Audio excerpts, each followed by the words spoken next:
लेकिन ये पासवर्ड बंद करो ना। आंखें बंद करके नहीं है, हाँ, खुले नेत्रों से, खुले मन से और खुले विचार लेकर जो वो अपने साहित्य के सृजन के माध्यम से या सृजन के जो दूसरे विभिन्न अंग हैं उनके माध्यमों से वो न केवल अपने वतन की बल्कि पूरे दुनिया इनका की सेवा में 60 लगे हुए साल हैं। का बेटा कठिन योगासन करता और है। हमने ये जो अपना हम भी ऐसे पिता बनेंगे। 51 वर्ष पहले देश दुनिया में लाखों पत्र पत्रिकाएं निकलते हैं, लेकिन आप देख रहे हैं जो खास तौर से दैनिक समाचार पत्र हैं उठाकर देखें तो उनमें राजनीति और अपराध ये प्रमुखता से प्रथम पृष्ठ पर आप पाएंगे। हम जो प्रबुद्धजन यहाँ एकत्र हैं वो सोचें कि हमें कैसे पत्र पत्रिकाओं को पढ़ना है, कैसे पत्र पत्रिकाओं को हमें सहयोग देना है, कैसे पत्र पत्रिकाओं में हमारी रचनाओं का प्रकाशन होना चाहिए। तो जिनसे जुड़े ये बहुत सोच समझ कर जुड़े कि उन पत्र पत्रिकाओं का उद्देश्य क्या है। हमने जब इस प्रकाशन का आरंभ किया तो देखा कि अधिकांश पत्र लाभार्जन के लिए निकलते हैं या सम्मान अर्जन जुड़ जाता है। हमने ये दृष्टि नहीं करी, केवल विचार संप्रेषण का भाव रखा और विचार भी पहले से निश्चित किया। जो इसका नामकरण हमने निर्दलीय किया, इसके पीछे जब जयप्रकाश नारायण जी भोपाल में 1972 में आए तो मैं यहाँ एक दैनिक समाचार पत्र में काम करता था। मेरा वहाँ ये अनुभव था कि जब हम संपादकीय लिखते थे तो उसको मालिक काट देता था। उनका कहना था कि हम जिन उद्देश्यों को लेकर चले हैं उनकी पूर्ति में आपका संपादकीय सहायक हो तो हम मंजूर करते हैं। तो जयप्रकाश जी ने जब कहा तो मैंने कहा कोई हम ऐसा पत्र निकालें जिसमें हम अपनी भावनाओं की स्वतंत्र अभिव्यक्ति करें। तो उन्होंने कहा कि मैं अभी काठमांडू गया था तो वहाँ नेपाली कांग्रेस ने मेरा एक बात कही कि जैसा हिंदुस्तान में लोकतंत्र है, आपके यहाँ राजतंत्र है अभी और आप सब लाना चाहते हैं लोकतंत्र, तो मेरे हिंदुस्तान जैसा लोकतंत्र ना लाए। तो सब चौंके कि कैसा लोकतंत्र चाहते हैं। उन्होंने कहा कि आप ऐसा लोकतंत्र लाएं जिसमें सर्वसमावेशी लोकतंत्र हो, केवल एक दलीय तंत्र ना हो जैसा हिंदुस्तान में है कि जिसको एक 40 करोड़ लोगों में और अगर 10 करोड़ ने मतदान किया और उनमें भी जिसको सबसे ज्यादा मत मिले वो राज करेगा। ऐसा ना होकर पूरे 40 करोड़ के लोगों की भावनाओं की अभिव्यक्ति हो, वो सब मिलकर करें, यानी सर्वदलीय सर्वपक्षीय लोकतंत्र आपके नेपाल में आए, ये मैं कामना करता हूँ। तो मुझे संकेत मिल गया और मैंने उनसे कहा कि इसका नाम निर्दलीय। तो हाँ, अगर ये मिल जाता है ये शीर्षक, और हमने ये शीर्षक 72 में आवेदन किया, तो मिल गया, तब से हम बात करते। बस 2 मिनट और कि इसके पीछे क्या उद्देश्य है। सबसे बड़ा हमारा जो ध्येय है, सुबह जब हम योग के लिए यहाँ बैठे तो बहुत कम, हम 15-20 लोग थे, लेकिन अब हमारा समुदाय बड़ा है, सब आ गए हैं। तो मैं बात रखना चाहूँगा कि हम एक दूसरे का जब परिचय देते हैं तो उसमें अपने जाति का उद्बोधन रहता है। हमारा प्रयास ये हो कि जाति हमारे लिए प्रमुख नहीं। हम कायस्थ हैं, कोई ब्राह्मण है, कोई क्षत्रिय है, कोई अनुसूचित जाति जनजाति से है, पिछड़ा वर्ग से है, वो हमारा परिचय नहीं है। हमारा परिचय है कि हम इंसान हैं। इंसान का हमारा परिचय हो, दूसरे से जुड़ रहे हैं वो भी इंसान है, हम में कोई भेद नहीं, एक तो ही।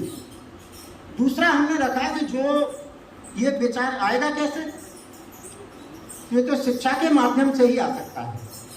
और जब शिक्षा में भी ये भेदभाव हो, वहां समान अवसर ना हो, केवल जो बड़े संपन्न लोग हैं उनके बेटे बेटियां तो लंदन में, अमेरिका में और कहां जाके अध्ययन करें, और गरीब का बेटा एक सरकारी विद्यालय में पढ़ा रहे मध्याह्न भोजन के नाते, और शिक्षा ऐसी मिले कि जिसमें पूरा जीवन बेरोजगारी में बीते, वैसी शिक्षा हमें नहीं चाहिए। हमें सबके लिए सुलभ हो, समान अवसर हो। राष्ट्रपति मुर्मू का बेटा हो, उसको जो अवसर प्राप्त है वो एक गरीब व्यक्ति के बेटे को भी अवसर मिले। इसके लिए आप सब ने तालियों की गड़गड़ाहट से हमारे इन विचारों का, इस पक्ष का समर्थन किया। तो शिक्षा में, जैसा मैंने कहा, तो शिक्षा में ये हमारी जो विरासत है, जो हमारे चाहे रहीम हो, चाहे तुलसीदास हो, चाहे कबीरदास हो, जितने संत हुए, हम जब अध्ययन करते हैं, हम जब छोटे थे हमने अध्ययन किया, तो वहां ये गायब। तो जब हमारे ऐसे महापुरुष रहेंगे नहीं, हम उनके बारे में जानेंगे नहीं, पढ़ेंगे नहीं, तो हमारी नई पीढ़ी कहाँ जाएगी। हमारे दिल्ली से आई कविता मल्होत्रा जी, उनको संस्कार दे रही। तो इस तरह के व्यक्ति हमारे इस पूरे जय जगत परिवार में हो ज्यादा से ज्यादा, कि जो जिनको कहीं शिक्षा की उम्मीद नहीं और उन्हें ऐसी अच्छी शिक्षा, यहाँ उनकी प्रस्तुति रही, अभी 1 घंटा और उनकी प्रस्तुति रहेगी, ऐसे हम सबके भी प्रयास हों, क्योंकि वो हमारा मनोबल बढ़ाती है। हम जो कार्य कर रहे हैं, सोच रहे हैं, तो हम सोचते हैं कि हम तो बहुत बौने हैं, तो हमारा ये बौनापन खत्म हो, इसके लिए हम ये जो संत साहित्य व्याख्यान माला है, ये भले ही मैंने अपने पिताजी के स्मृति में रखी हो, और वो एक गृहस्थ संत थे, संत माधवानंद नाम से वो प्रवचन देते थे। वे शासकीय सेवा में रहे, लेकिन शासकीय सेवा में रहते हुए उनका बड़ा मान सम्मान गिरदावर थे, लेकिन जहाँ जहाँ जिन गाँव में वो जाते थे, तो वहाँ अपना सेवा कार्य से समय निकाल कर और वहाँ उनका प्रवचन होता था, और वही सब हमने उनसे सीखने की कोशिश की। तो जैसा गांधी जी का ये गांधी भवन है, और हम आए हैं और गांधी को ना जाने, तो ये हमारी ही मूर्खता हम कहेंगे कि जिस जगह बैठे हैं उसको क्या जानते हैं, और अगर जानते हैं तो कुछ मानते भी हैं क्या, क्योंकि वो एक सत्यनिष्ठ व्यक्ति थे, जो कहते थे वो करते थे, कुछ छिपाते नहीं थे, उनका एक आदर्श जीवन था, उनकी आत्मकथा पढ़कर ही परिवर्तन में अपने जीवन में लाया।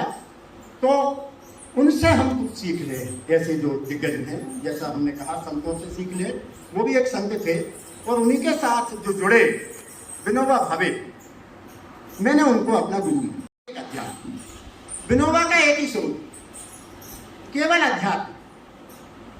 उनका कहना था अध्यात्म में ही इतनी शक्ति है कि इससे पूरी दुनिया में जागृति लाई जा सकती है, उन्नति की जा सकती है, इतनी अध्यात्म में शक्ति है।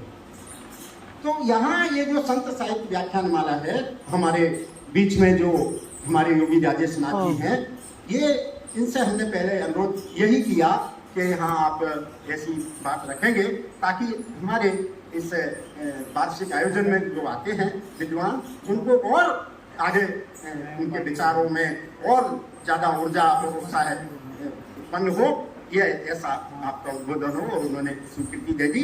हम उनका और उनके साथ खास तौर से हमारे पवन कुमार जैन जी बैठे हैं आपके बीच में, फूल जीवा जी। ये जो है आज जितने लोग हैं, कोई तमाम लोग दावा करते हैं हम गांधी विचार को मानते हैं, लेकिन आप जब उनके निकट जाते हो पता है कि ये तो गांधी विचार से बहुत दूर है। लेकिन ये ऐसे महापुरुष हमारे बीच में बैठे हैं कि ये पूरी तरह से उस विचार को आत्मसात किया। हम 100 लोगों के लेकर इनके यहाँ पहुंचे, उनकी जो आवभगत इनने की, तो हम किसी ब्याह शादी समारोह में जाते हैं, वहां नहीं, सब फीका पड़ गया। इतना पूरा परिवार, और ना परिवार, पूरा गांव, पूरा जो कस्बा है, सब आवभगत में एक 7 दिन हम रहे, तो सब लगे रहे। और इन्होंने भी जो प्रेरणा ली वो अपने पिता से ली। जैसे मैंने अपने पिता से ली, आपने अपने पिता से, तो कोई ना कोई कहीं से तो प्रेरणा लेता है। कोई पिता से ले, कोई माँ से ले, कोई शिक्षक से ले, कोई कहीं से। तो हमें प्रेरणा लेने की आवश्यकता है, ताकि हमारे विचारों में एक शुद्धता रहे और हम कुछ कर सके। भगवान जी बैठे हैं, ये मेरा नया परिचय है। हम गए कुरुक्षेत्र में, वहाँ आचार्य कुल का सम्मेलन था। जिन विनोबा जी का मैंने उल्लेख किया, उन्होंने जीवन में एक ही संस्था बनाई, आचार्य कुल।